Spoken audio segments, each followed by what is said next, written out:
Hi, I'm Ram Gopal from presentationprocess.com. In this video, I'll share with you a practical idea for training slides. So if you are a trainer, a teacher, a professor, then you will really enjoy this particular idea.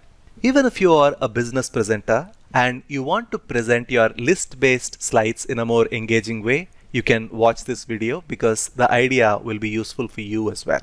The slide set we will be making over today is taken from this presentation on Slideshare called as Blended Learning in Your Classroom. I really liked the core idea used by Mr. Ivan Abe in designing these two slides. Now let us see what these slides say. You can see that this is a list-based slide. The slide presents different components of training that can be presented either face-to-face or in an online environment. Now, whenever you present a list-based slide, you would see that your audience is usually disengaged. The reason is list-based slides are quite monotonous and they usually are one-way communication. A simple way to overcome this issue is to make your audience part of your training. And that is what Mr. Ivan has done in these two slides. Now take a look at this. Instead of just rattling out the different components one after another and bore the audience to tears, he has created a simple game. In the first slide, you can see that he has mixed up the various components of training and created a group exercise. He divided the audience into small groups and gave them a small task of classifying the components into the ones that work well in a face-to-face training environment and the ones that work well in an online environment. Once the groups finish the exercise, then he would present this slide that shows the classification, the components that work well in face-to-face and the ones that work well in online. Now, this is an idea that you can use in your training programs as well. There are quite a few advantages to doing this. The first one is the audience learns about the different components. The second one is they need to decide on categorizing the components. Here, the learning deepens. And third, when the group shares the results, the trainer can compare his results with the results of the group and provide intervention only in those cases where the group results are different from the trainer's results. So instead of boring the audience with things they already know, you only talk about those aspects where the group has faltered. Of course, as a trainer, you can always ask the group for their explanation and then you can provide your viewpoint, and now a boring list-based slide becomes a meaningful argument that deepens the learning even more.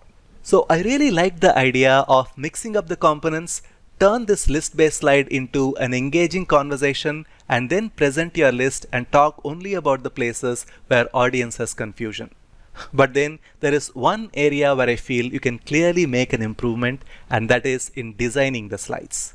The problem with these two slides is the audience can't really see the categorization happening right in front of them. Now take a look at how I would design the same slide. Here the same components are used, the same title is used. On a click, I show the categorization right in front of them. Now watch this. This is the before scenario where the individual components are of the same color, and this is the after scenario where we have done the classification and gave each group a different color code. Now if you had to do this with custom animation, then you would be spending a whole bunch of time in trying to create these two slides. Fortunately, with PowerPoint Office 365 Morph Transition, you would be able to do this very easily. Let me take you through how I did this.